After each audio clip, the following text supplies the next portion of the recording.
সবার হাতে কম বেশি তাবিজ ঝুলানো। বাংলাদেশের একটা বড় সংখ্যক হুজুরেরা এখনো তাবিজের ব্যবসায় মত্ত, অথচ রাসূল বলেছেন মান আল্লাকা তামিমাতান ফাকাদ আশরাক, যারা তাবিজ ঝুলায় এরা শিরক করে। সৌদি আরবে গেলে কি দেখে? কি দেখে? শরীর আতা এমনি করি, বুঝেননি কথা? এমনি করি আতায়।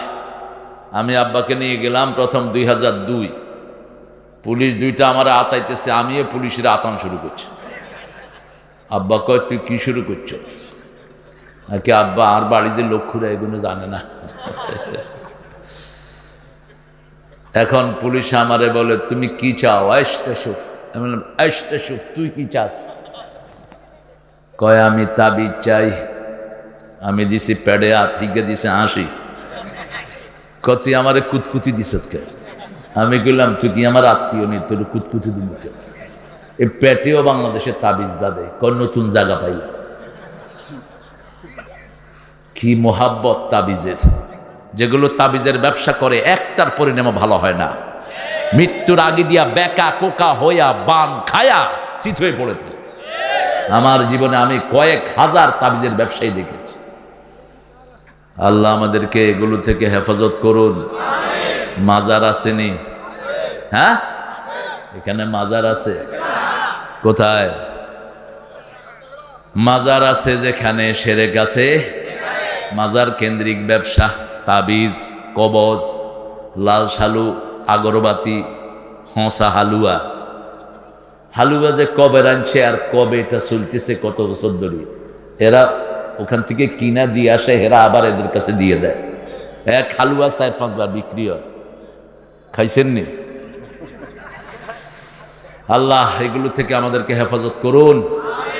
এখন দোয়াটা পড়ি, পড়েন সুবহানাল্লাহি ওয়া বিহামদিহি আদাদা খালকিহি ওয়া রিদা নাফসিহি ওয়া জিনাতা আরশিহি ওয়া মিদাদা কালিমাতি। রাসূল সাল্লাল্লাহু আলাইহি ওয়াসাল্লাম 9 বার পড়তেন দৈনিক। কয়বার? সকালে 3 বার, সন্ধ্যায় 3 বার, জোহরে 1 বার, আসরে 1 বার, এশায়। আল্লাহ পড়ার তৌফিক দান করুন। আপনি পড়বেন, পড়লে আপনার সারা শরীরে নূর চলে যাবে। সুবহানাল্লাহ। জিহ্বার সাথে সারা শরীরের সম্পর্ক আছে না নাই? এই যে পড়েন আলহামদুলিল্লাহ, বলেন আলহামদুলিল্লাহ, এখন সারা শরীরে আলহামদুলিল্লাহর প্রভাব ছড়িয়ে গেছে। আলহামদুলিল্লাহ নূর সারা শরীরের ভিতরে ঢুকে গেছে। আর কোরআনের নূর যেই শরীরে ঢুকে সেই শরীরে কোনো রোগ থাকতে পারে? এজন্য কোরআনের পানি খেলে রোগ কি হয়ে যায়? ভালো হয়ে যায়। ফু দিবেন, মায়ের থেকে ফু নিবেন, মাকে বলবেন মা শুধু বিসমিল্লাহ পড়ে আমার মাথাটা হাতায়া দাও। দেখবেন 10 লক্ষ হুজুর ফু দিলে জানা হবে একা মায়ের ফু কবুল করে নিবেন কে? পিতা এমন বড় আল্লাহর ওলি, ছেলের দিকে তাকালেই ছেলের গুনাহ মাফ। রহমতের দৃষ্টিতে যদি বাবা তাকিয়ে থাকে বুঝবেন আপনার উপর রহম নাজিল হচ্ছে। কি নাজিল হচ্ছে? 5 জায়গার দিকে তাকালেই সওয়াব। কয় জায়গা? প্রথম কাবা, প্রথম কি? 2 নাম্বার কোরআন শরীফ, 3 নাম্বার পিতা এবং, জোরে কন্যা, পিতা এবং মাতা। 4 নাম্বার কি? দেখি বলতে পারেননি 4 নাম্বার কি?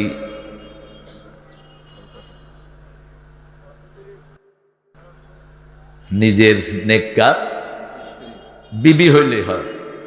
নেককার হলে তো মহা সওয়াব। সুবহানাল্লাহ বলেন না? নেককার হলে তো মহা সওয়াব। বিবির দিকে তাকালেই গুনাহ ঝরে যায়, আর গুনাহ ঝরলেই সওয়াব কি? কথা কন না কেন? সওয়াব বাড়তে থাকে। 5 নাম্বার, যখনই কোনো এতিম দুস্থ মানবতার দিকে তাকাবেন আপনার গুনাহ মাফ করবেন কে? রাসূল বলছেন সাল্লাল্লাহু, সারা রাত নামাজ পড়লা, সারাদিন আল্লাহর রাস্তায় জিহাদ করলা, সারাদিন রোজা রাখলা, সারাদিন তেলাওয়াত করলে যে সওয়াব একজন গরিব মানুষকে টাকা দিলে, পরিবার চালানোর পয়সা দিলে এর চেয়ে বেশি সওয়াব। একজন গরিব মানুষের পাশে দাঁড়ানো কার? গরিব মানুষ খেতে পায় না, তার কাছে 2টা পয়সা দিয়েছেন, আপনার খুশি হবেন কে? এখন আমরা মাহফিলের শুকরিয়া আদায় করছি। পশ্চিম বালুর চর, পাকার মাথা, পর উপরে আবার চন্দ্রবিন্দু দিচ্ছেন না, ফাঁকার মাথা খেয়েছেন। আবু তাহের জামে মসজিদ ও এলাকাবাসীর উদ্যোগে 8ম তাফসীরুল কোরআন মাহফিল জনতা বাজারের আগে আসছিলাম। এদিকে নেই, দিক বলি গেছি নেই, কোন মিত্তন কোন মিয়াঞ্চ। আচ্ছা, জনতা বাজারের সব ব্যবসায়ীকে আল্লাহ কবুল করুন। আমি যখন এসেছিলাম তখন যারা ছিলেন আল্লাহ সবাইকে মাফ করে দিন, যারা চলে গেছেন তাদেরকে জান্নাতুল ফেরদাউসের মেহমান করে দিন। দোয়া সবার জন্য করবেন, আল্লাহ হিন্দুদেরকে ইসলামের জন্য কবুল করেন, ওদের পরিবারকে আপনি কবুল করেন। আজকে আমার আগে কথা বলেছে হযরত মাওলানা মুফতি জাবের হুসাইন, আরবি প্রভাষক জাবের, ওর বড় ভাইয়ের নামও জাবের, আমার ভাতিজা, ও ডাক্তার। আল্লাহ যেন সব জাবেরকে কবুল করেন। গণিতের যিনি স্রষ্টা ওনার নাম কি? জাবের। কি নাম? জাবের। বিজ্ঞানের জনক বলা হয় কাকে? জাবেরকে। এই জাবেরকে আল্লাহ ইসলামের জন্য কবুল করুক। কোন সূরা থেকে কথা বলেছে? জিয়ান্তন হাচ্ছে হিয়ান্তন। আচ্ছা, মাওলানা মোহাম্মদ এম নাইমুর রহমান সাহেব, মাওলানা রফিকুল ইসলাম সাহেব, আল্লাহ সবাইকে কবুল করুন। প্রধান অতিথি ABM আশরাফ উদ্দিন নিজাম, দেখা হয়েছে আমার সাথে গত সপ্তাহ না 2 তারিখ। সবগুলো লক্ষ্মীপুরের MP, এনি প্রাক্তন MP নিজাম সাহেব, এরপরে খায়ের ভূঁইয়া, আরোগ্য বোধহয় ছিল না, হ্যাঁ রামগঞ্জ ছিল না। তো নিজাম ভাই আসলে ভালো হতো।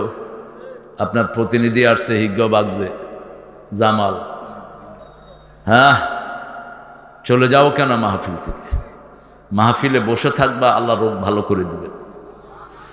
মাহফিলে বসে পেশাব করলেও রাসূল উঠতে দিতেন না। সাহাবী রাসূলের বয়ান শুনতে শুনতে কি করছে? কিচ্ছে মুতি দিছে, মুতি।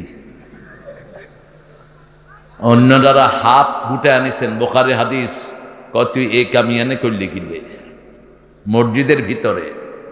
রাসূল বলছেন না, বাশশিরু ওয়ালা তুনাফিরু, আশশিরু ওয়ালা তুআশশিরু, বুইসতু মুআশশিরিন। সুসংবাদ দাও, দুঃসংবাদ দিয়ে সরা দিও না, সহজ করে দাও, কঠিন করে দিও না। আমি সহজ করার জন্য দুনিয়াতে এসেছি।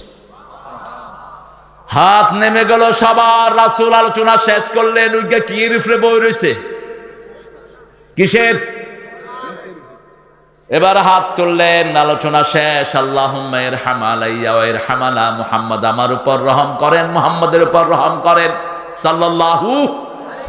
আর যারা আমারে মারতে ধরেছে কারোর উপর রহম করবেন না, মাহফিলে বসে থাকবেন। আল্লাহ বলছেন যারা মাহফিলে বসে থাকে তাদেরকে চারিদিক থেকে ফেরেশতা, রহমতের ফেরেশতা ঘিরে ফেলে। নাযালাত আলাইহিমুস সাকিনাহ, তাদের উপর আসমান থেকে অঝরধারায় শান্তি বর্ষিত হয়। প্রত্যেকের নাম ধরে ধরে আল্লাহর কাছে ফেরেশতারা দোয়া করে। থাক।